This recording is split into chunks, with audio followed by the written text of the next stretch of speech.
এটার পেছনের সায়েন্স জানলে আপনিও অবাক হবেন। আসুন বুঝে নিই এই রিয়াকশনটা আসলে কেন হয়। গুঁড়া হলুদের মধ্যে থাকে একটি প্রাকৃতিক উপাদান যার নাম কার্কিউমিন। এই কার্কিউমিনের মধ্যে আছে একটি বিশেষ বৈশিষ্ট্য যাকে বিজ্ঞানের ভাষায় বলা হয় ফ্লোরেসেন্স।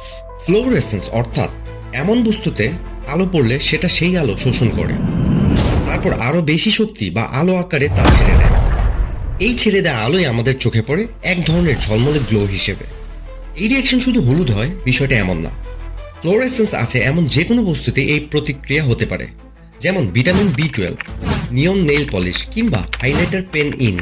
এখানে আরেকটি গুরুত্বপূর্ণ উপাদান হলো পানি, কারণ গুঁড়ো অবস্থায় কার্কিউমিন সহজে আলো শোষণ করতে পারে না, কারণ এটা সমানভাবে ছড়ায় না।